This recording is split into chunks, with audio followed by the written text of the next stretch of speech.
Hello and welcome. I'm 𝗪𝗵𝘁, your host for this episode of the Poultry Podcast Show. Joining us today is our guest, Dr. Sally Noll, a professor in the Department of Animal Science in the College of Food, Agriculture, and Natural Resource Sciences at the University of Minnesota. Dr. Noll has served on the faculty at the University of Minnesota since 1985, with over 30 years of extension experience in all aspects of turkey and broiler chicken production. Her focus for both research and extension programming is turkey and poultry nutrition, as well as diseases and health issues that are relevant to the poultry industry. Because of her extension appointment, her research and extension programs have varied depending on the assessed needs for problem solving in poultry production. Her past collaborative projects have included evaluation of production systems, environmental impacts of poultry production systems, biosecurity approaches, ammonia emissions from turkey facilities, gut health and microbiome succession, disease problem areas of reovirus arthritis, and avian 𝗪𝗵𝘁. Quite the spread of research activities there. Additionally, her research program in recent years has focused on the nutritional evaluation of feed ingredients, protein and amino acid requirements for turkeys, and the evaluation of a partially slotted flooring system for commercial market turkeys. On a personal note, Dr. Noll was an undergraduate mentor of mine, and it is safe to say that I would not be where I am now in my career if she had not mentored me and encouraged me to pursue a path in poultry nutrition. So thank you, Dr. Noll, for your direction and support all those years ago, as well as for coming on our show today. Welcome, Dr. Noll. Okay, thank you. That was quite the introduction, and I think I sent you too long of an introduction there. It's all right. You have covered so much in your career. It's hard to fit it all. And I also enjoyed my years of working with you as an undergrad, so I'm so glad to see. Oh, thank you. It really, it quite literally changed my life. Okay, yeah. For the best. So I came prepared today. I have my Let's Talk Turkey cup. So excellent. Well, I'm excited to talk about turkeys. I'm afraid they get a little bit of the short end of the stick often in consideration of poultry nutrition. It's hard to find turkey-specific information out there. For our audience, could you tell us some maybe recent research highlights or hot topics in turkey nutrition and health right now? Well, so I mean, from a nutrition standpoint anyways, I think adjusting the feed formulas for consumer retailer demands, and one of those would be like an all-vegetable-based diet. And in turkeys, the challenge there is that they already have such a high amino acid, protein, nitrogen requirement in comparison to, say, broiler chickens or other types of chickens. So trying to replace all of that animal protein with soybean meal to have 100%, well, not 100%, but soybean meal as 100% of the protein source in the diet, is really a challenge and can result in also some management issues as well when we feed those types of diets, as well as performance. And then the other one that you mentioned from a management standpoint, it's a partially slotted flooring system. And we were looking at that, again, to try to improve the environment for the birds from the standpoint of minimizing ammonia emissions, because we can take and collect the excreta, underneath a slotted flooring system, which is placed underneath feeders and waters where birds tend to defecate anyways. And also to minimize the amount of effort in terms of maintaining the litter base. And I think we've made some good progress on there. Our biggest issue yet is still trying to figure out how to minimize carcass defects, because even though the birds don't spend a lot of time on the slotted flooring, they go to the bedded areas to take and rest. They still spend enough time to develop some breast blisters. So those are probably the two main recent things anyways. Very interesting. So as I mentioned, it can be a little bit hard to find turkey-specific research, especially on the feed additive side. Why do you think it is that turkeys get overlooked in research? And could you maybe talk a little bit about why they can't just be considered big chickens? Yeah, I'm always kind of surprised when I usually get contacted after somebody that's been doing a lot of broiler chicken research and they decide to try turkeys and it doesn't go very well. And so that's when I usually get questions about, well, what's going on? And so to try to take, just try to manage as birds and everything, I don't think people realize the amount of, they're actually fairly delicate animals. And they're around for a long time in contrast to broiler chickens, so up to 20 weeks with the market toms. And so anything that happens initially in that first 3 to 4 weeks of age, even within the first few days, has an impact on them, for basically the rest of their life.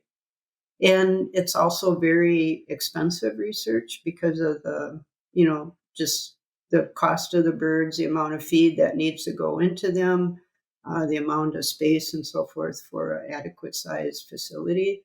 I mean, at the Rosemont facility anyways, typically we would have somewhere around 8 to 12 replicate pens per treatment, and sometimes we could have even used more than that, and higher numbers of birds. And so very quickly you get into a situation where you've got a lot of feed that needs to be produced and handled, a lot of very heavy birds that need to be handled as well. And you probably remember some of that from your undergrad work too. Very labor-intensive research. Yes, and then just the sheer amount of space that's needed to take and house them, and then you have to have a place to take and process them too. And luckily, over the years, I've had the cooperation of companies in Minnesota that were willing to take, process a flock of 1,000 birds. Otherwise, trying to take that number of birds to a custom processor is just real, especially heavy toms. Anyways, very difficult. Definitely a lot of logistical challenges. Oh yeah. And then I think after that is just knowledge of the bird itself and behaviors and differences in nutrition and digestion and microbiome. I know a lot of the products that are out there now are looking at, either probiotics or prebiotics. And I think having a good understanding of the differences between a chicken and a turkey relative to the microbiome is very important. Mm-hmm. They certainly have a much longer time period to develop that microbiome. Yes. Yep. So I'd be interested, could we walk through maybe phase by phase and talk about some of the pitfalls that you see with starting birds in research conditions and then moving on as the birds get larger with some of those behavioral considerations? I seem to recall that there's a certain time point where they can fly a little bit that a lot of people don't necessarily know about, and try to run a turkey study in broiler pens and get a terrible surprise when they come in and none of the birds are in the pens anymore.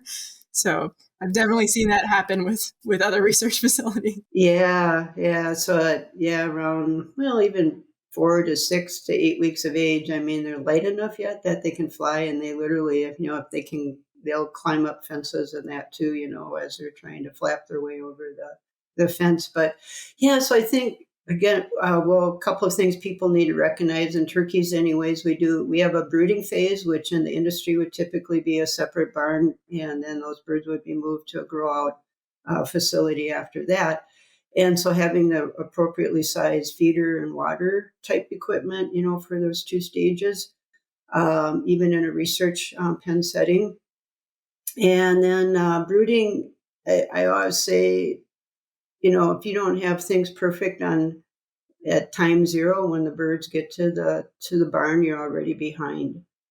So, having the barn, and then there's a little bit of a challenge in the Midwest as well, when we're dealing with winter.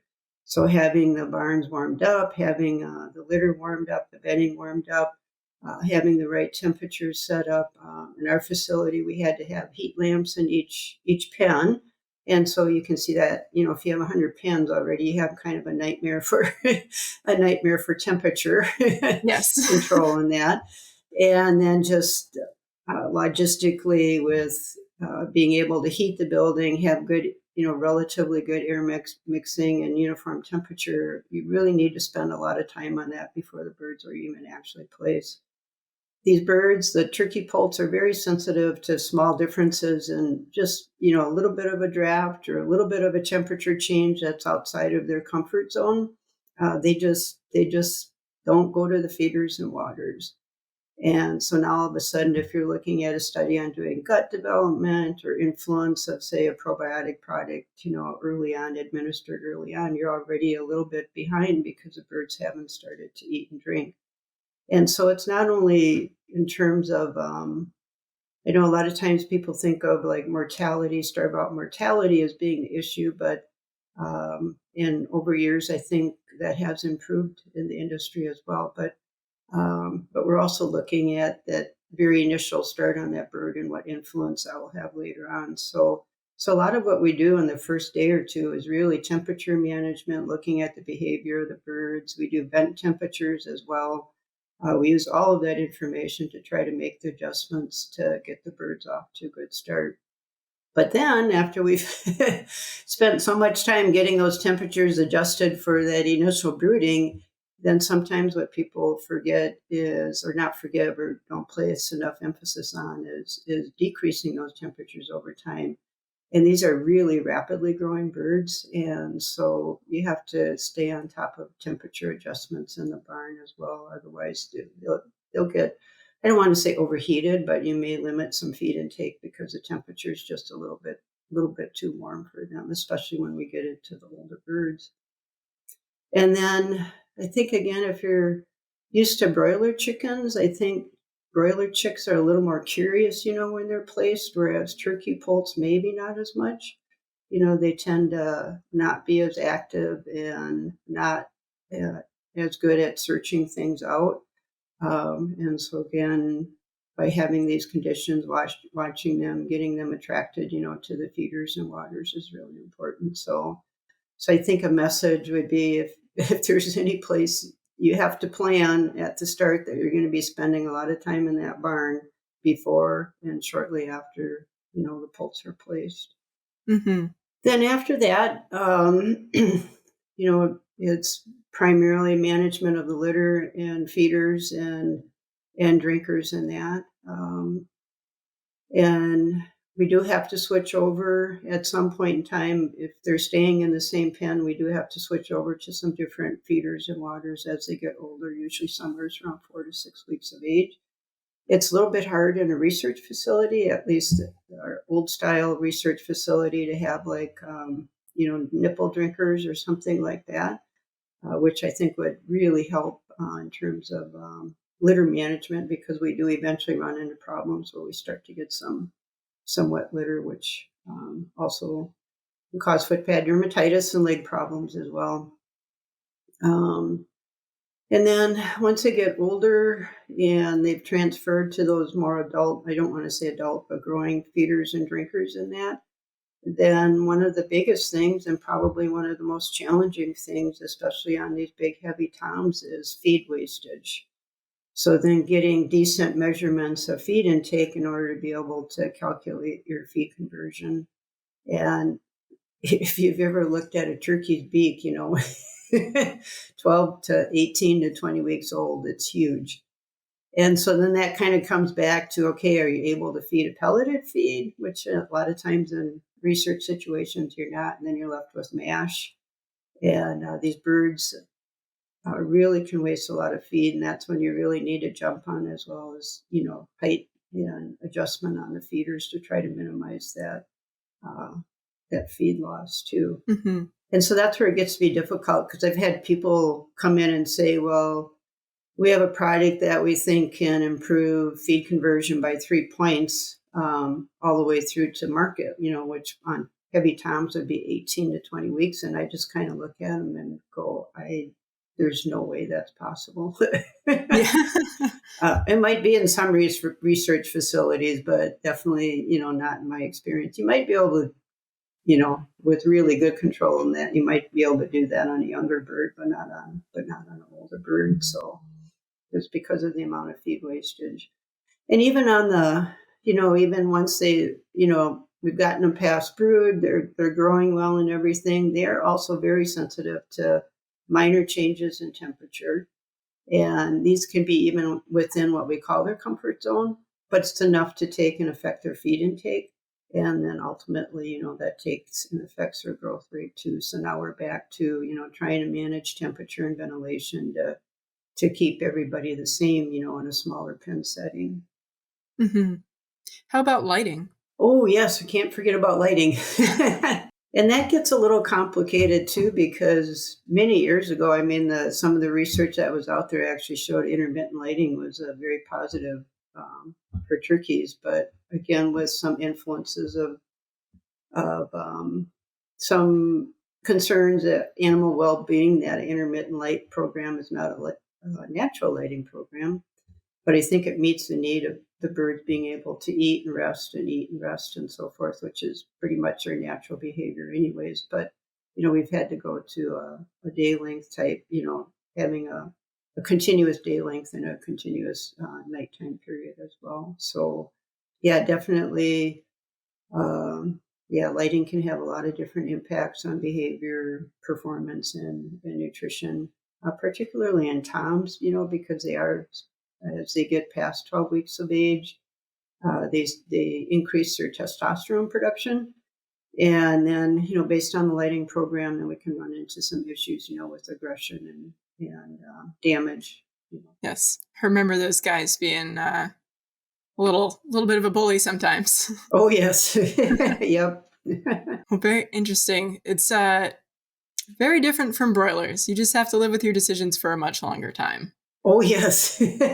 That's for sure. Because if you don't, like I said, I mean, you might influence the outcome of your research on the way that the birds start. You might also have to live with mistakes as well, because a lot of times these mistakes don't show up until after, again, in the heavy toms, until sometime after 12 weeks of age. And if that's the case, then you're left with having to cull birds, remove birds from pens and that. And if you have a small number of birds in a pen to begin with, then you start to get kind of a little bit uncertain about, what is, or you're not getting a very good actual representative average body weight for that particular pen, because if you pulled out... Yes, it definitely affects the density quite a bit. Yes, you pull out 30% of your birds, it might be 3 out of 10, but that's a huge amount. And you can't really replace those birds either if you were set up to try to do that, just because after that 12-week time period, at least on the toms anyways, they're just so aggressive that it's difficult for those new birds to survive anyways. So. Yes, difficult to disrupt that pecking order. So with all of those challenges and how important each phase is, do you typically still see turkey research run as a full life cycle? Or have people done more phase-specific research? Or does it just vary depending on what's being looked at? Probably just varies depending on. I think you could say all of the above. All of the above. Yeah, I mean, if you look at the base of the literature that's out there, a lot of times most of it is something up to 6 or 8 weeks of age, because, facilities can handle that. The feed demand isn't as great. You can have larger numbers of birds. And so there's a lot of reasons from conducting the research standpoint that you might limit to the younger ages. But then we look at, well, what happens after that time period when most of the growth is occurring, most of the feed intake is occurring. Basically, the message I got in Minnesota anyways, and working with the industry, and that is they really do want to see things go all the way to market from start to finish. It's where you get the most bang for your buck, for sure. Yeah. Even if the studies are more challenging. Yes. For sure. So I think we've definitely seen kind of a shift, at least recently, in feed additives away from more of the alternative ingredient type, feeds to something that's a catch-all gut health type products. And you had mentioned working in this area with distinguishing between prebiotics and probiotics and their effect on the microbiome. What are your thoughts just generally in this area? And do you think that you can manipulate the microbiome of turkeys through the feed, either for performance outcomes or for food safety outcomes? Yes, all of those are possibilities. I think, and there's been enough research out there to show, I think that there are products that work, and that we can take and shift the microbiome. I think what we run into, though, is the issue of, again, over a 20-week time period and all the different stressors and feed outages and other things, that can happen during that time period. And so I think there's definitely a need to get more research done on what happens, in a practical production system, to take and assess when do these disruptions occur, how quickly, can the birds recover in that. And then I think there may be some things in here, on a farm too, like our research farm. we very rarely have any disease challenges, which kind of frustrates the industry a little bit. For a while, I was criticized for getting too good of performance from my birds, and what I was doing wasn't applicable because the performance was too good, which I thought was a little bit strange. But that is a common complaint. But then again, if you turn around and have a disease challenge, how relevant is the outcome anyways? With that extra variation, it's definitely a catch-22. Yes, it is. But I think, so like we have probably an established microbiome on a farm, because we get very little stresses and introductions in that. So then we come back to with different products that might be put into the feed, and it may not be the best, the best or most suitable product for our situation, because we have this established microbiome, and it seems to be a relatively healthy microbiome anyways. And so I think it's, again, a little bit different setting from the standpoint of going out in the industry. I mean, they probably have established microbiomes on their farms as well, and then trying to get those to take and shift or overcome, the disruptions that typically occur on a farm. I think that's where we need to think more about some kind of model or something that would help with describing that. That's definitely a challenging area, particularly because feed mills often are, distributing feed in a geographical region as opposed to, farm by farm microbiome is a pretty hard target to hit. You probably have farms that have what you would call a good microbiome and farms that have more challenges. It's very hard to hit that in the feed in a large swath and have it have an effect. So I absolutely agree. That's a difficult area. Yeah. I was just going to mention when I had started my position in 1985, and I think it was probably within a year or 2 years after starting doing some farm visits and that, I'd gone out to one farm and we were talking about feeding programs and that. And the person looked at me and said, "You can have the best feeding program in the world," he said, "but if the birds don't, if there's poor health and poor management," he says, it doesn't make any sense to feed it. Very difficult to outfeed some of the external influences on the birds. Yes. No, I absolutely agree. You had also mentioned kind of moving towards an all-vegetable fed diet and some challenges with turkeys. I know for sure on the broiler side, over the last decade or so, we've seen the All-Veg, ABF, no antibiotics ever type products go from a niche marketed product to over half of the majority of the broilers produced are fed one of those programs. I won't say the majority of the meat sold is one of those programs, but the majority of the feed is. Have you seen a similar trend in turkeys, and how has the industry adapted to that? Yeah, I don't know if it'd be anywhere near half being fed anyways. Definitely, for a very targeted market. But again, the consumer is driving the bus, if you want to call it that, and so as demand for those products grow, that's what's going to have to happen. And so I think from a field perspective, anyways, is recognizing that when switches are made in this type of feeding system, it takes some research and preparing the growers and that for potential changes. Particularly with the high soybean meal diets, you're probably going to have more issues with litter moisture, maybe more issues with gut health, and particularly if they're ABF as well, flocks too.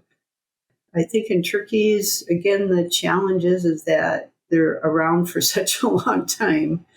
But the work that we did anyways, basically, at least in comparison to, you might have called it an industry control several years ago, where it had animal protein in there, it had bacitracin in there as an antibiotic, but I remember in that starting diet, I think we had to go up to like 58% soybean meal in that diet to try to accomplish meeting the protein and amino acid needs in that. And then I had also reduced the soybean meal level and tried to come back with some amino acids as much as possible to try to get some amino acid balance. But that part's actually going to require a much deeper look, much deeper examination to try to get the amino acid balances correct and what's available as supplemental and what might not be available. But anyways, what we saw, and this kind of gets back to, I think, differences between turkeys and chickens a little bit too, is that around 9 weeks of age anyways, the birds that were on those high soybean meal level diets actually, I think by that time their gut was fairly well adapted to the soybean meal, and the 𝗄𝗶𝗹𝗹, that's one, I think, thing I think that is really different between turkeys and chickens is the cecal capacity in turkeys is just huge.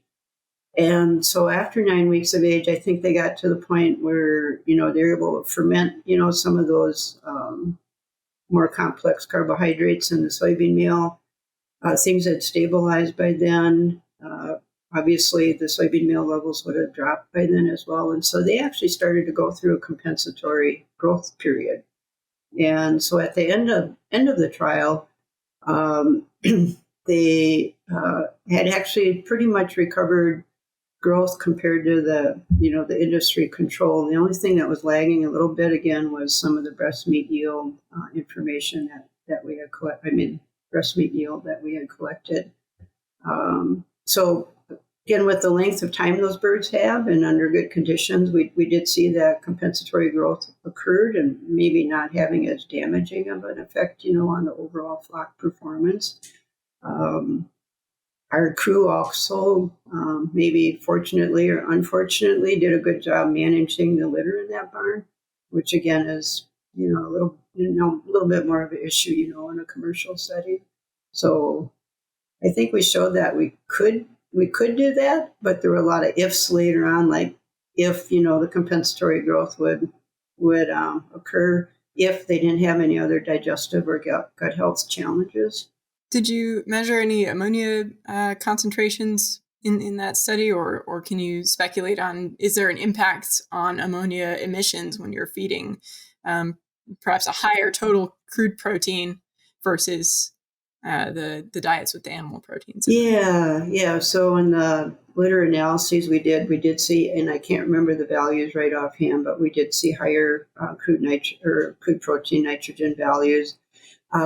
We didn't really, we monitor for ammonia, basically when we run any trial, but because all the treatments, were within the same space, I couldn't relate it back to anything, but basically we just keep an eye on the ammonia and then adjust ventilation depending upon what's going on that way. So sounds like it's doable. Just takes some extra management. Yeah, that's it. And I think that's what people are finding out, as they move into these programs, that more management and learning what to expect and what to do. Well, it's very helpful research information for the industry, for sure. Switching gears from nutrition over to kind of turkey health and your extension role. Obviously, avian influenza has been a huge challenge for the poultry industry as a whole, but it has been historically particularly devastating to the Minnesota turkey industry. Can you talk a little bit about your experience working through both outbreaks in the past and this year? And have you seen improvements and changes in how that's been managed? And do you have any biosecurity pet peeves that you'd like to talk to our audience about? Oh, yeah. So for the 2015 outbreak, I was probably much more involved for that one, and maybe not as involved for the spring outbreak here in 2022. And part of that was because extension and those of us that were working in 2015 recognized that we needed to have somebody hired that could do additional training, communications, biosecurity assessments, coordinating, liaison a little bit between, the industry, the university, and obviously, our Board of Animal Health does a lot of that. But then we also have a lot of independent producers as well that sometimes, but 2015, I think, got missed a little bit in terms of communications and directions and so forth. And so we shortly, I think it was actually during the outbreak anyways, we were able to hire another extension specialist, 𝗹𝗶𝗶𝗹𝗃. And then Dr. Cardona and I worked with her quite closely to get her started on things. And she had done some farm emergency work before. And so, she had a scattering of some of the skills anyways that we thought were necessary. And since that time, she has just built a wonderful program and works, and people even from even at the farm level have called her and asked her for, okay, we would like, so like a bedding company, we would like to set up a biosecurity program for our bedding company, and you think about it, yeah, there's a lot of transport and things moving around all the time.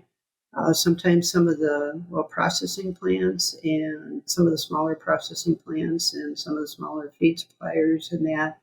And so she's done an excellent job getting good information out there and getting recognized. So, but I think in 2015, even though we knew it was coming, we weren't at all prepared for the scope of what happened.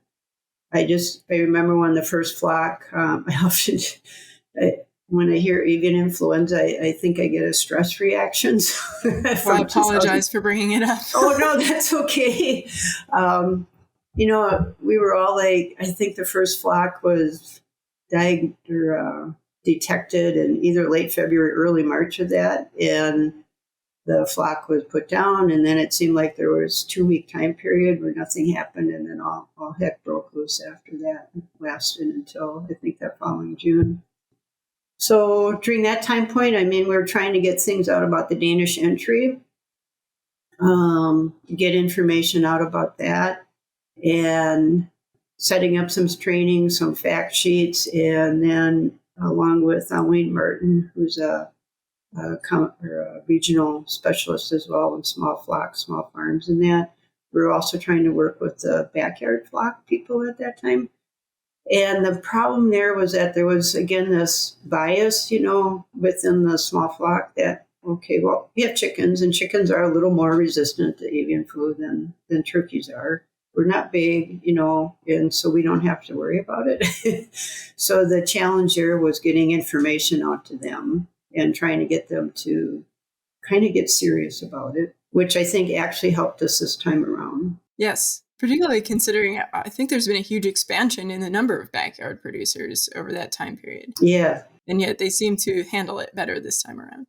Yeah, and they were more receptive. And then again, we had some of the naysayers, that it's a commercial industry problem. But there were actually some of the small flock people that are coming back and saying, okay, we need to pay attention to this. We need to improve our biosecurity. And we actually did, I think, have, and I can't remember the numbers, but more backyard flocks involved in this outbreak than we did in 2015. So I think they're paying attention anyways.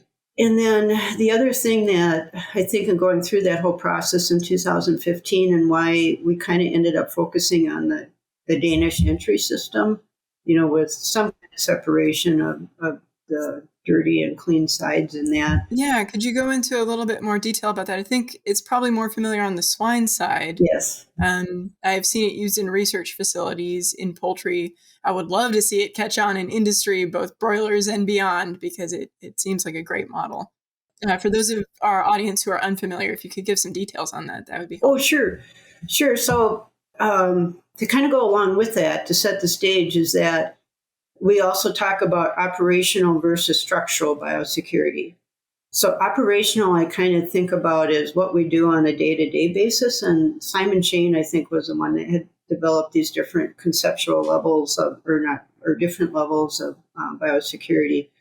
And so that would be like, washing your boots, those types of things before entering the barn. And you do that on a daily or whatever needs to be done on a daily basis. But in order to facilitate that, there's been a whole lot more discussion about structural biosecurity. So what is the structure that is needed to help people perform the biosecurity actions that they need to do? And so I remember going to one meeting, and there was a lot of talk about, shower in, shower out facilities, which are obviously very necessary for, breeder farms and that.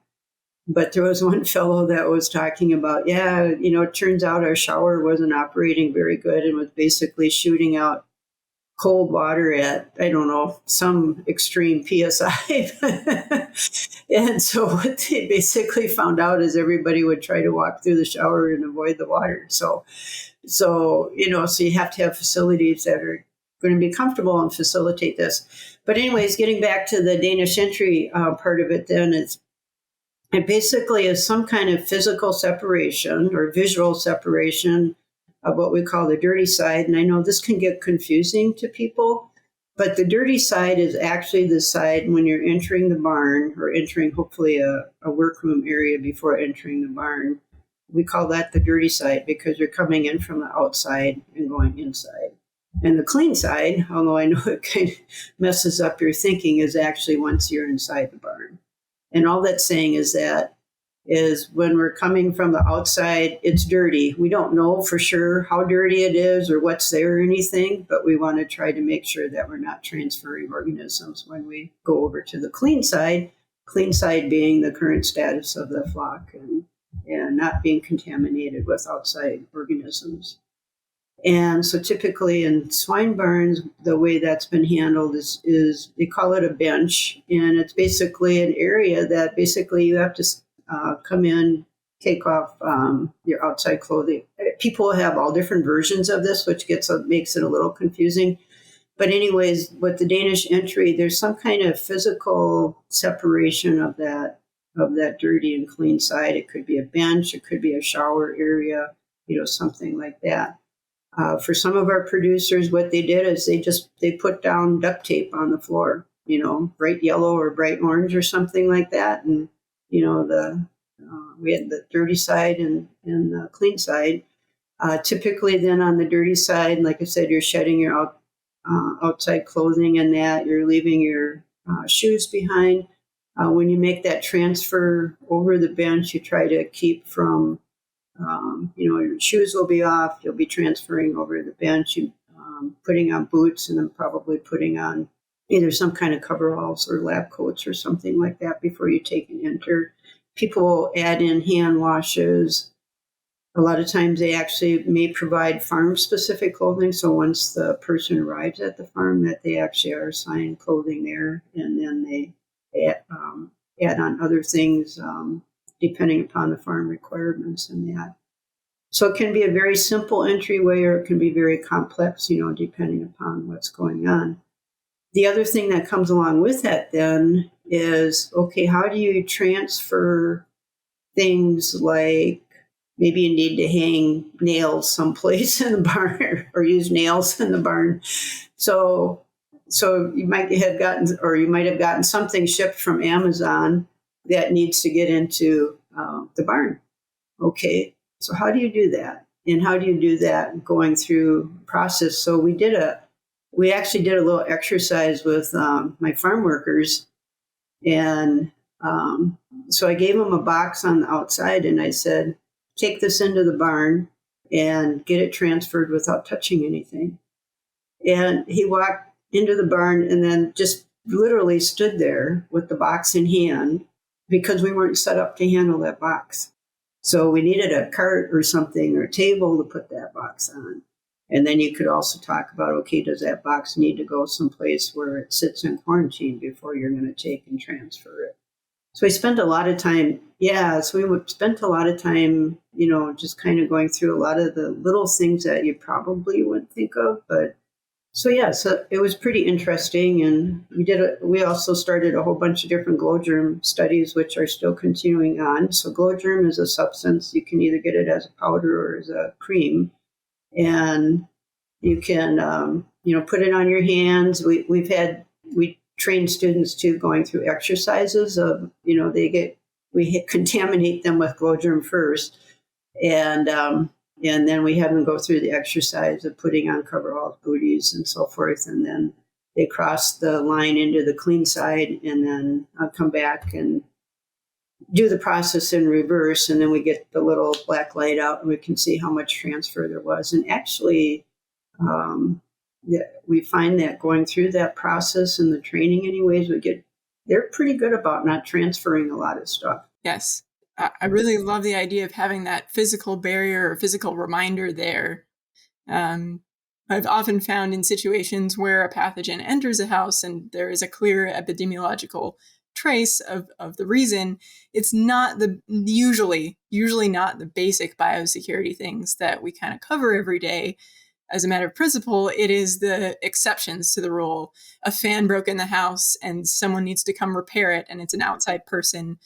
Someone had a family emergency and had a relative come over as a temporary worker, but failed to mention anything about biosecurity to them, and maybe they have birds on their farm. These things happen all the time, but unless you think about them when making your SOPs or training, you're going to be like that person standing there with that box going, what do I do? So, and unfortunately, in those situations, the urgency kind of wins, right? The person just carries the box into the house. Yeah, and we had that too, or somebody just, you forget sometimes, what the process is. And that's why the structural aspect really comes in, to try to remind people this is what you need to be doing step by step.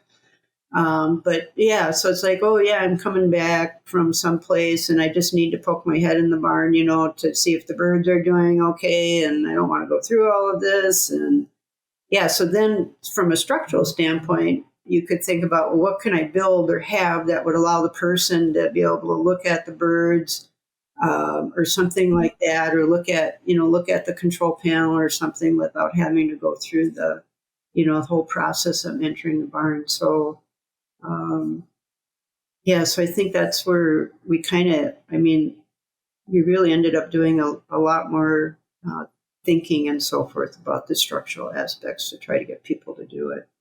And you asked about my pet peeve, and I don't know if it's a pet peeve or not, but if you're using signs, people don't read signs. No. So again, one thing that Abby and another person, Hannah, that they've been working on doing a lot of things with infographics type things, where it's essentially pictures. And people are more likely to look at pictures than they are to try to read, text on a sign. So for one of our extension meetings one time, we actually, we were going to talk about biosecurity, and people were coming in, and we had a sign posted at the entry that said, please use, this was pre-COVID, please use hand sanitizer when you enter the room. So the sign was there. It was a fairly big sign, and the enormous gallon jug of hand sanitizer was, I can't believe it. The only people we found out, the only people that used the hand sanitizer and looked at the sign coming in were people that were involved in the medical field. We tried to get, this was an general extension meeting, and we tried to get a sense of who was attending, and it was the nurses that were using the hand sanitizer. I mean, it makes sense. Yeah. So, yeah, I'm pretty disappointed in signs. People just really don't pay attention. I think because after a while you get so many signs that... Especially if there's signs you see every day too, I think they just become part of the background at some point. So it's very good, very interesting research and valuable. Really goes to show, comparing the initial response in 2015 to how things have been handled now, the value of having these extension positions. Especially reaching out to smaller producers and backyard folks who don't have as many resources, but are still a critical component of any disease response.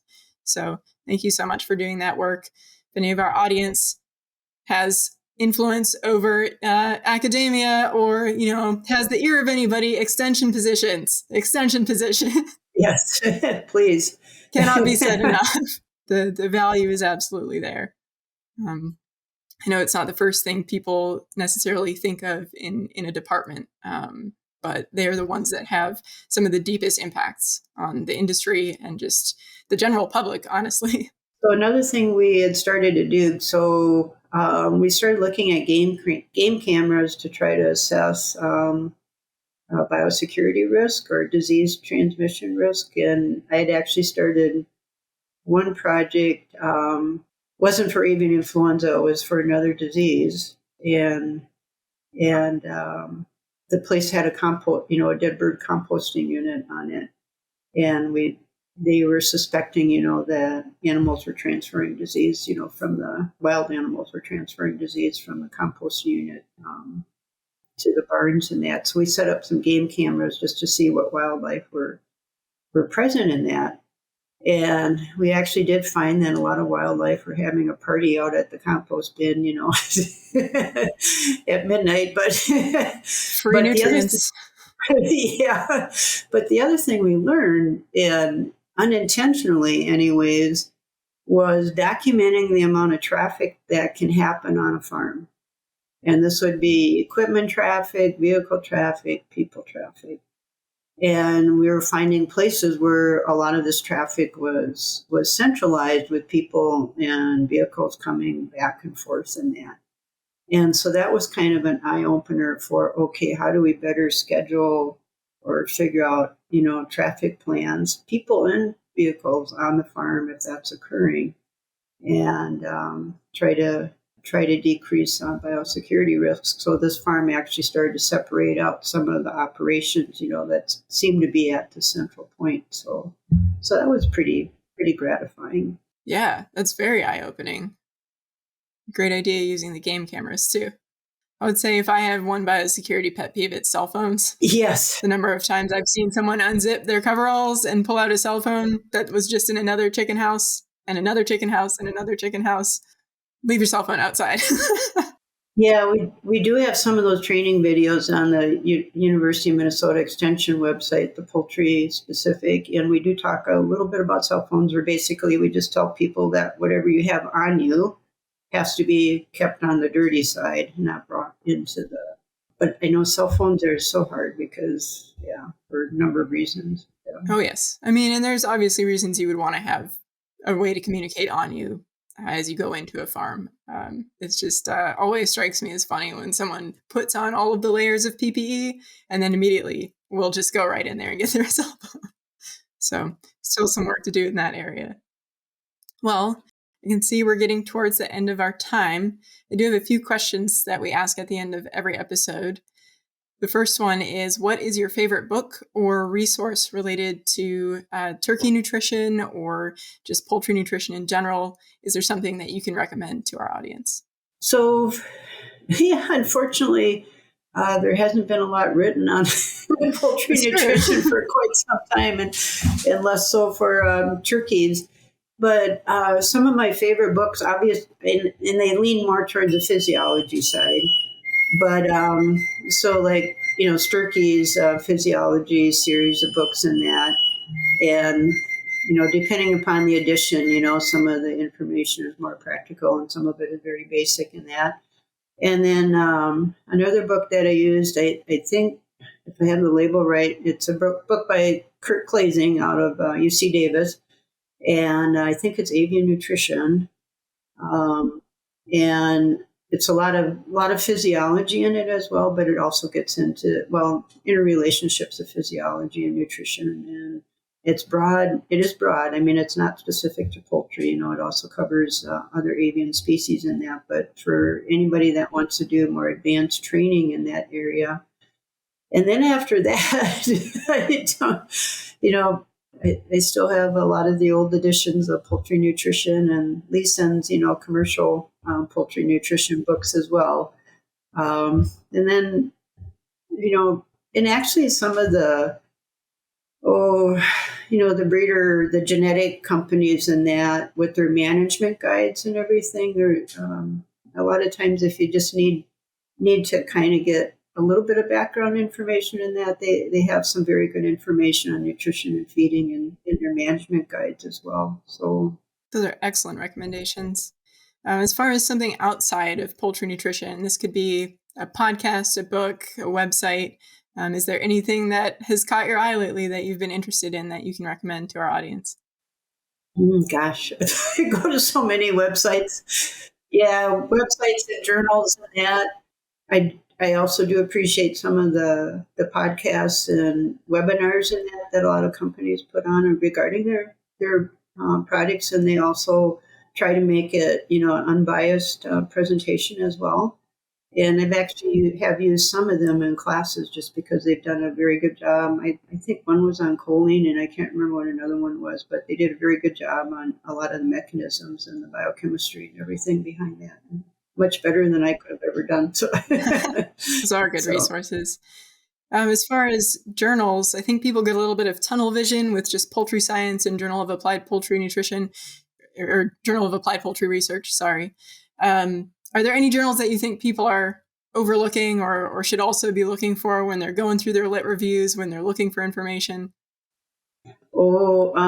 Definitely. I think, Journal of Nutrition, even though, I think we miss some things, like you say, because we're too focused on poultry, because there are so many different discoveries that can come out, on the human side or other animal species side that might have some application to poultry. So I think, for anybody doing a literature review, you have to be open to looking at some of those papers as well. So.